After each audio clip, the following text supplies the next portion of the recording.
Okay, we're getting to a point where we've covered a lot now in terms of campaigns, ad sets, and adverts. And you've also seen me create a couple of ads myself. So you now know the process of the ad creative. You know where to type in your copy, where it positions itself in the ad itself, creating slideshows from images, creating video ads, using Giphy.com to find good content, using Unsplash and Pexels and Pixabay to find good content.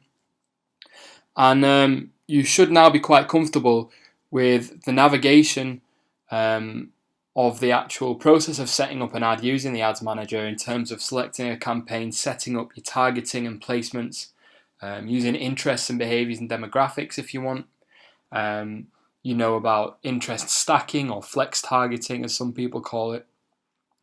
And you also know how to create an ad, using the actual ad creative on the ad level of the campaign.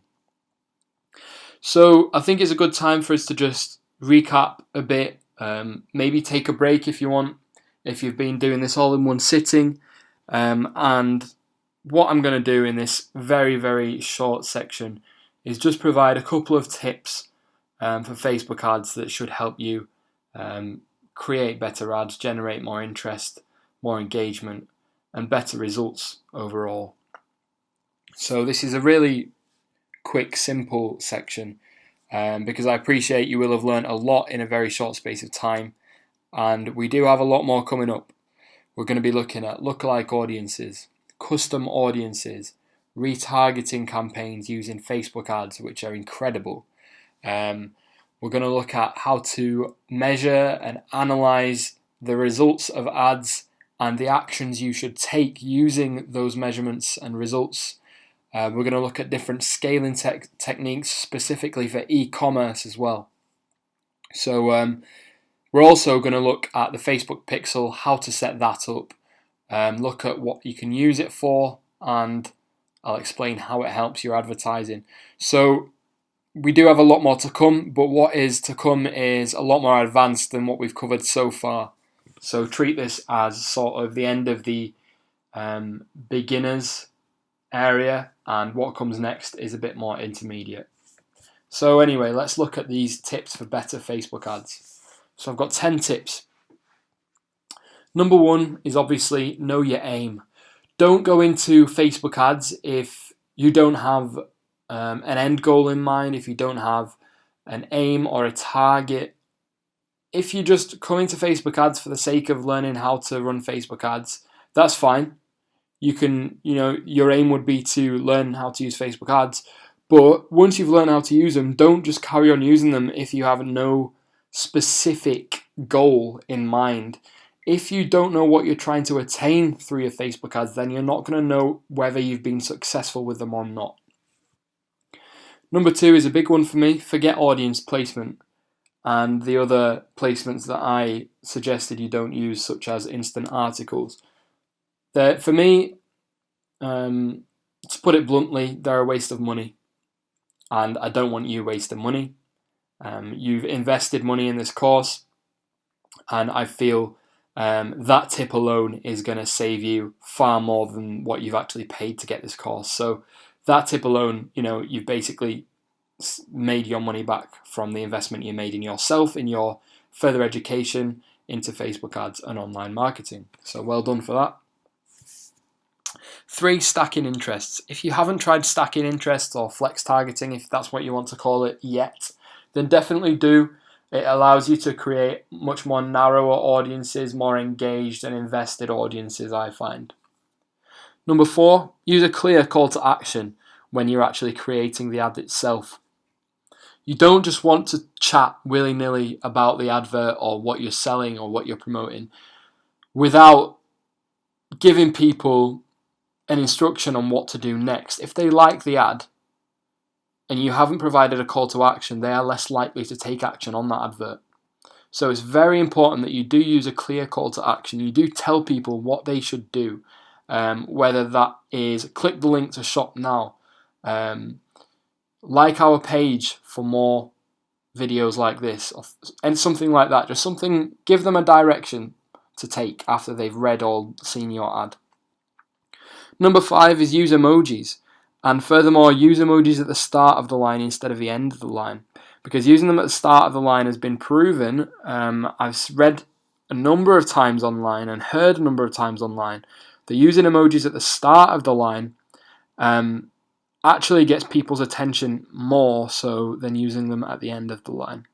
So definitely use emojis in your creative, especially if you're advertising to young people, because young people, emojis is like a language in itself to them. So definitely use emojis, because you have to have the ability to use the same language as your target audience.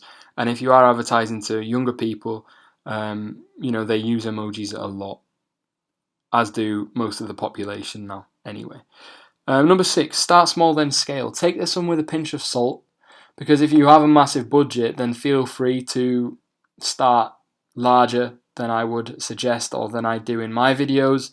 In the Watch Me Lives, I start with a £5 daily budget, and we will come on to scaling techniques, as I said, later in the course.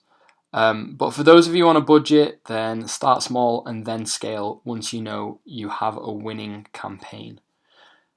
Number 7. Name your campaigns and ad sets, and ad creatives for that matter, using your own format. I provided you a format. Feel free to use that format. I think it's good and very easy to understand in terms of using the UK, using the dashes, M and F for gender, using the ages, and then iPhone only, Instagram only, etc. at the end.